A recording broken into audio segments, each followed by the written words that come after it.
চিপাঝাৰ কুৰুৱা আৰু বাজনাপথাৰ পঞ্চায়তৰ অসম দৰ্শন আঁচনিৰ শুভাৰম্ভ বিধায়ক ডক্টৰ পৰমানন্দ ৰাজবংশীৰ। চিপাঝাৰৰ বিধায়ক ডক্টৰ পৰমানন্দ ৰাজবংশীয়ে শুক্ৰবাৰে একেদিনাই কেইবাটাও অসম দৰ্শন কেইবাখনো আঁচনি নিৰ্মাণ কামৰ শুভাৰম্ভ কৰে। বাজনাপথাৰ আৰু কুৰুৱা গাঁও পঞ্চায়তৰ অধীনস্থ প্ৰতিখন আঁচনিত ৩ লাখকৈ টকা আবণ্টন দিয়া হৈছে। বাজনাপথাৰ আৰু কুৰুৱা গাঁও পঞ্চায়তৰ অন্তৰ্গত 8টি উপাসনাস্থলীৰ আধাৰশিলা স্থাপন কৰি মুখ্যমন্ত্ৰী ডক্টৰ হিমন্ত বিশ্ব শৰ্মাক ধন্যবাদ জ্ঞাপন কৰে। ইতিমধ্যে চিপাঝাৰ সমষ্টিত 500 উপাসনাস্থলী নিৰ্মাণ কামৰ শুভাৰম্ভ কৰা বুলি সদৰি কৰে বিধায়ক ডক্টৰ পৰমানন্দ ৰাজবংশীয়ে। একেদৰে এই কাৰ্যসূচীত বিজেপি গণেশকুৰি মণ্ডলৰ সভাপতি মহেন্দ্ৰ দাস, বাজনাপথাৰ গাঁও পঞ্চায়তৰ সভাপতি আসমত আলী আহমেদ, লুক্কাই পঞ্চায়তৰ সভাপতি কুকিল নাথ সহ পঞ্চায়তত কেইখনৰ বিষয়া কৰ্মচাৰী উপস্থিত থাকে। News desk AIN live.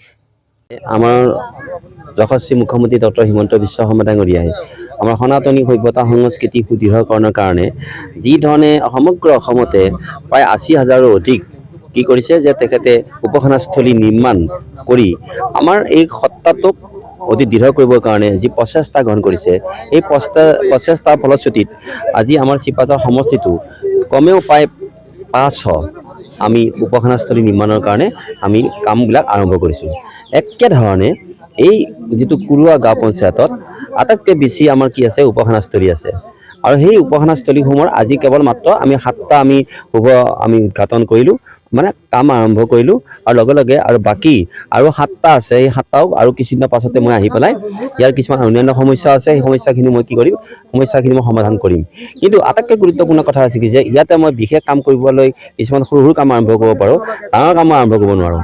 এইকাৰণে ডাঙৰ কাম আৰম্ভ কৰিব নোৱাৰোঁ যিহেতু ইয়াতে আপোনালোকে নিশ্চয় দেখিছে যে দলং, আমাৰ যিহেতু দলংখন হ'ল, লগতে ৰিং ৰোডৰ কাম আৰম্ভ হৈছে। ৰিং ৰোড আৰু দলংখনৰ লগত মানে এই গোটেই অঞ্চলটোৰ মানে কি আছে, এটা সম্পৰ্ক আছে। ইয়াত যেতিয়া নেকি মই কিবা এটা কাম কৰিম তেতিয়া লগে লগে সেইবিলাক নচাদ হৈ যাব। নচাদ হৈ যাবৰ কাৰণে অকণমান আকৌ ওপৰৰ পৰা আমাৰ আলোচনা নকৰাকৈ কিয় কৰিছে আপুনি কামবিলাক? কাৰণ ইয়াতে এই মানুহখিনি স্থায়ী কিছুমান সমাধান কৰিবৰ কাৰণে সমস্যা আমি কি কৰিছোঁ যে এটা বিশেষ ব্যৱস্থা হাতত লৈছোঁ। সেইকাৰণে আমি ইয়াত বৰ বিশেষ সমস্যা নাই, কেৱল অকণমান পানীবিলাক জমা হৈ পেলাই মানে কিছু মানুহৰ কি সমস্যাৰ সৃষ্টি হয় আৰু সেই সৃষ্টি কৰাৰ ক্ষেত্ৰত আমি কি কৰিছোঁ যে আমি তৎকালীনভাৱে অন্ততঃ তেওঁলোকৰ চিন্তা আছে কি যে কিছুদিনৰ পাছত বৰষুণ হ'ব, বৰষুণ হ'লে আকৌ পানী জমা হ'ব, কিন্তু পানী জমা হৈয়ে থাকিব। কিন্তু তথাপিতো আমি এটা মানে কি যে এটা অস্থায়ী কিবা এটা কাম এটা কৰিবৰ কাৰণে মই ইতিমধ্যে ব্যৱস্থা এটা হাতত লৈছোঁ, কিন্তু সেই ব্যৱস্থাটো মই ইয়াত প্ৰকাশ কৰিব নোৱাৰোঁ। গতিকে এই মানুহখিনিতো নুবুজাৰ কাৰণে মই যিকেইটা আমাৰ জ্যেষ্ঠ মানুহ তেখেতক কিবা এটা ইংগিত দি আছোঁ, তেওঁলোকে নুবুজিলেতো মোৰ উপায় নাই ভাই। জোৰ জবস্তি মই কাম কৰিব নোৱাৰোঁ, মই যি কাম কৰিম মাননীয় মুখ্যমন্ত্ৰীৰ লগত আলোচনা কৰিম। গতিকে এইটোহে কথা। গতিকে যিকোনো খবৰ আৰু বিজ্ঞাপনৰ বাবে যোগাযোগ কৰক 7896121996।